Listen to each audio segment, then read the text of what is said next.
Praise God. Leo nataka tuongelelee kuhusu uumbaji wake Mungu, kuhusu mwanadamu. Alafu tuongelelee kuhusu uaminifu. Mungu alimuumba Adam na Eve.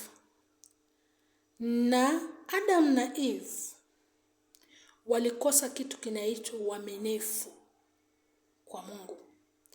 Na hiyo ndio laana inayosumbua wanadamu wengi. Maana hii laana ilitokana na Adam and Eve. Mambo ambayo yanatendeka hapa kama yale ya kina Russia's man. Mambo kama hayo ni laana kutoka kwa Adam and Eve.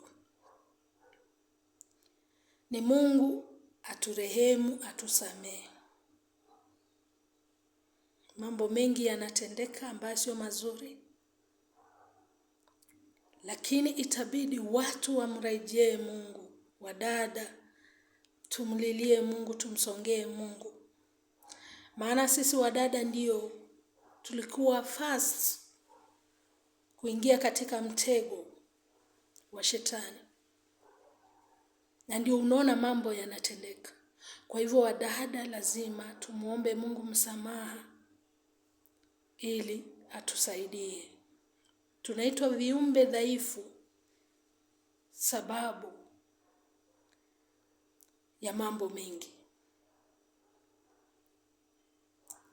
Ni aibu kweli, lakini watu tumrudie Mungu. Tumrudie Mungu. Uaminifu ni kitu mzuri sana na haina watu wengi. Na mostly true lovers hawapendeki. Hawana watu wengi. Hawana. Ni wachache na hawana watu wengi. Maana watu hupenda maovu. Watu hupenda maovu.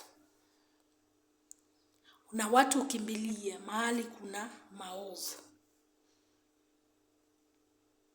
Ni vyema sana watu tuwe watu waaminifu na kustahimili na kutosheleka na kile kidogo ulicho nacho.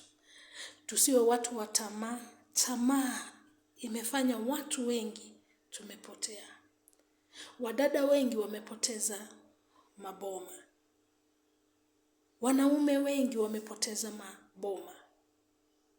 Kwa ajili ya kitu kinaitwa nini? Tamaa.